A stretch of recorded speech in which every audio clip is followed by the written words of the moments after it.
Hi guys, so we had the launch of the new Alto K10. This car, as you all know, has been reintroduced to the market. It was taken off after the Espresso was launched in 2019, and 2020 was the last time we saw the K10. And the price has been unveiled today. It starts from just around 4 lakh rupees, but we'll show you the exteriors of the car because you've already seen this car, I'm sure. From the front end, how does it look? Well, I can tell you that it looks very similar to another car which has now been discontinued, and that car, which am I talking about? Let me know in the comment section below. The grille, Maruti is calling it the honeycomb design, but from a distance, it will remind you of the Santro. That's the car I was talking about. The Hyundai Santro looks very similar, or used to look very similar to this car.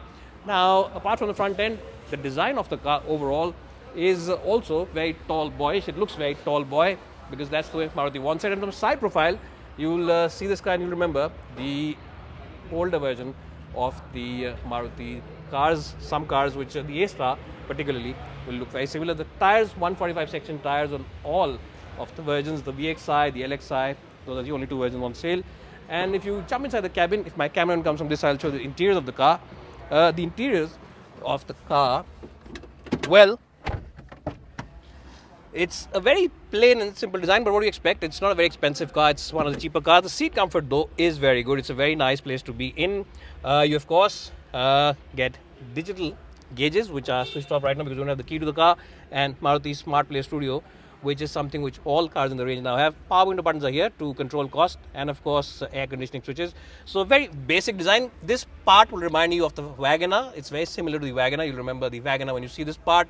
But as I said, the seat comfort is quite good, and even though these seats are a little soft, the comfort overall is quite good. Let me show you the back seat now.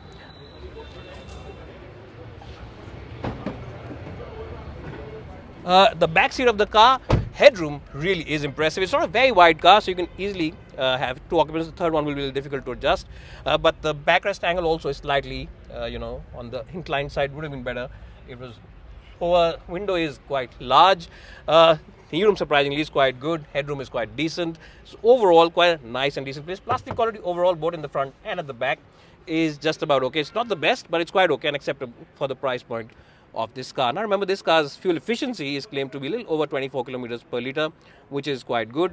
And now let's see how big the boot of the Alto K10 really is. Now this side is being child locked, so I'll have to jump out from this side and show you the boot of the car. Now this one will not open from the outside because remember, it's an inexpensive car, so I'll have to open it from here. So let me just show you the boot.